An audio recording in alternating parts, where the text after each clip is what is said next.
Today we're going to be looking at the French Revolution, mainly at document analysis questions.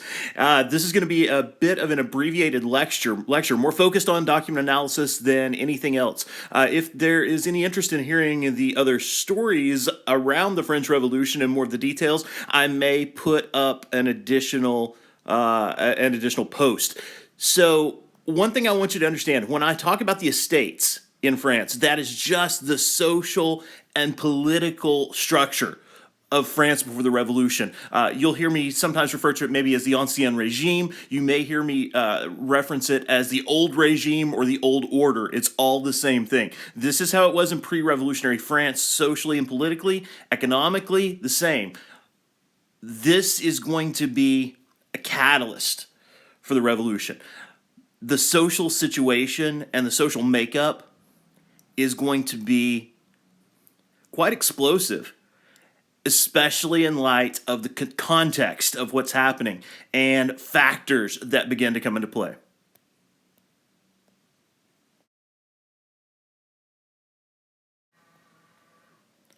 Politically, economically, and socially, France is going to have three estates, three classes, the first, second, and third. The first estate is your clergy. Those are your church people. This includes your uppermost echelons of the clergy in France, all the way down to your local priests. Now, they make up a really, really small percentage of the population, maybe 0.5%. This is going to be a very privileged, wealthy estate. Now, individual wealth is going to be determined by your individual position. Keep in mind, sometimes church position at this time is based off of social status rather than any sort of adherence to beliefs. Now, your second estate, the nobility. They make up maybe 1.5–2% of the population. They are going to also, at times, have tremendous wealth. Some of them are not as wealthy, but many of them are. These two classes have what's called privilege. While they do pay taxes, they do not pay the bulk of the taxes in France. The bulk of the taxes are paid by the third estate, everyone else. They are the poorest estate, of course, and they're also going to be the largest. Now, they have very few political rights, the people in the third estate. They have a high tax burden, and most of them, about 70% of them are going to be considered peasants, agricultural laborers, farmers. You have a small population of what are called sans-culottes. Those sans-culottes are common urban workers. They are relatively uneducated. They have very little in the way of wealth or property. They're the ones who suffer a lot when we come to times of bread shortages and food shortages. They are also going to be the mobs that we see in the revolution. Also within the third estate, you have a group called the bourgeoisie. This is a burgeoning middle class. They're more of a professional class, even merchant class. They're educated. They have a degree of wealth. They have a relatively large degree of education as compared with the general population. These folks are going to be the minds behind the French Revolution. Now, all three of these groups are members of the Third Estate. They all have really no political say. They all have a high tax burden. They all have their own independent interests, but they are lumped in together in the old system legally as one group.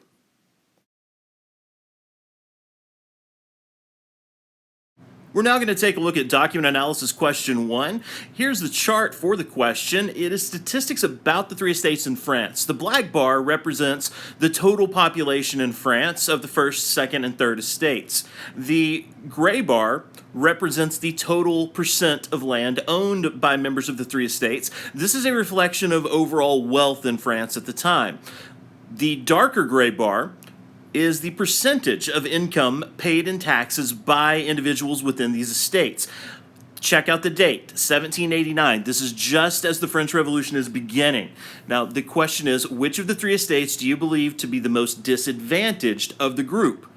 What evidence helps you come to this conclusion? Be sure to include specific evidence from the document, any outside knowledge you may have, answer in complete sentences. Be sure to explain how and why this evidence helped you come to the conclusions in your response.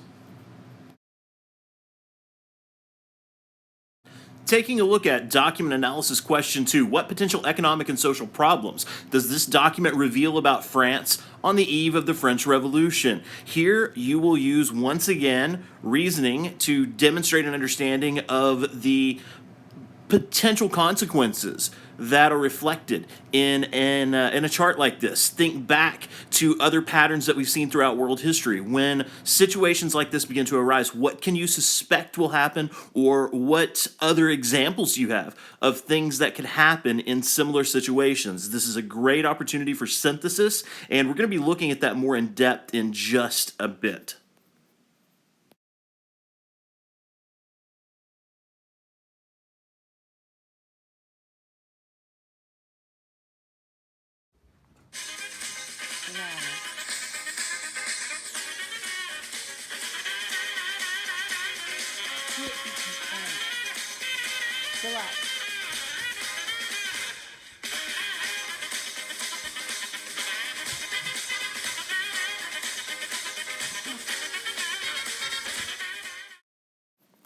Now we're looking at document analysis question 3.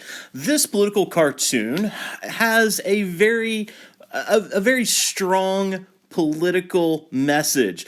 And what I would like you to do is explain what the idea the cartoonist is trying to convey to the viewer.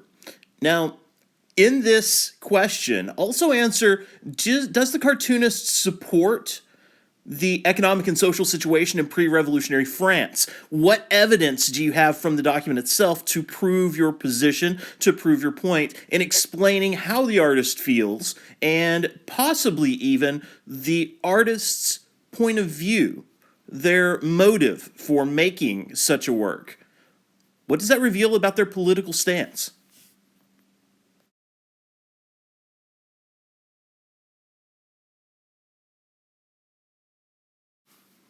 With any discussion of the French Revolution, you have to look at the economy before the revolution started. We have some massive deficit spending going on by the French government. A lot of factors play into this. First of all, you have massive amounts of inflation where the actual amount of money someone has doesn't buy nearly as much as it used to.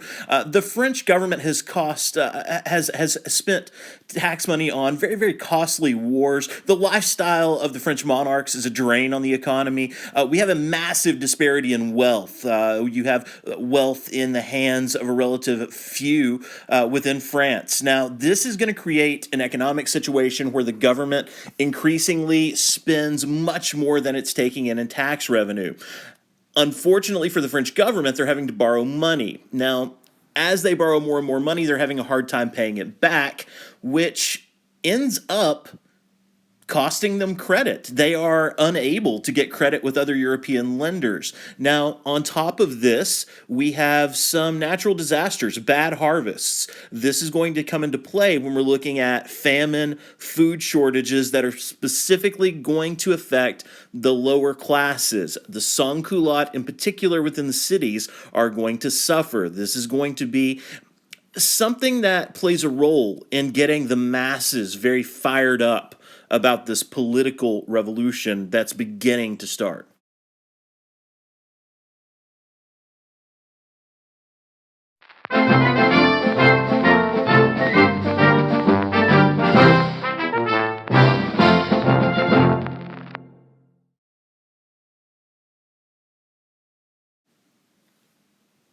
The financial situation in France in 1789 prompted Louis to call what's known as the Estates General.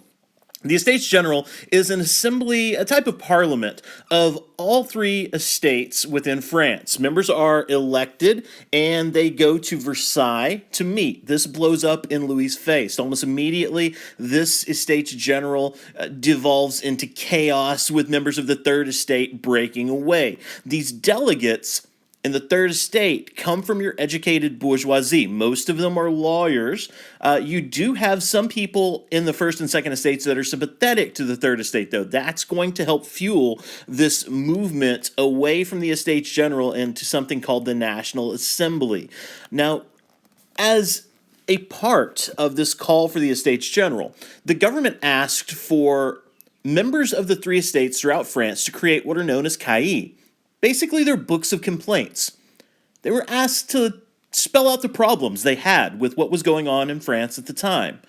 They provide us real great insight into some of the smaller details that back the French Revolution, what some of the goals and needs of these groups were. Analysis question 4 deals with one of these cahiers. Take a look at the document, read through it, determine which of the three estates you believe this came from.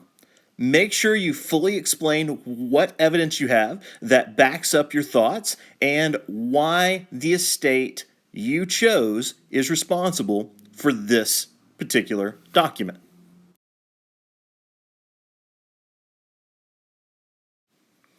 Another form of document analysis is synthesis. Here, you make connections between the current topic, the French Revolution, the beginning of the French Revolution, and things that happened at other times or historical context.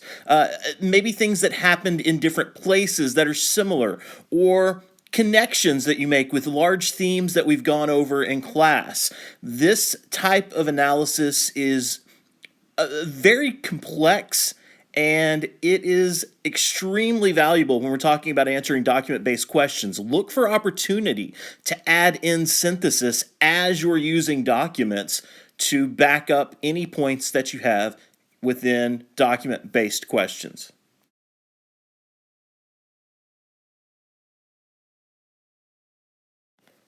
For analysis question 5, let's try to use synthesis to check out specific aspects of the French Revolution.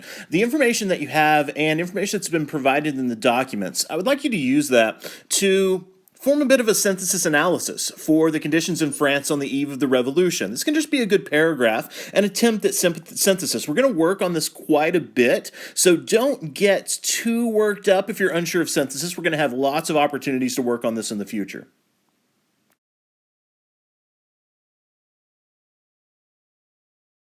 This is where we're going to stop for now because the revolution is about to take a turn as the Estates General comes together. The next post will involve question number 6 that deals with one of the great documents of the revolution, the Declaration of the Rights of Man and Citizen. I hope you can join me again later.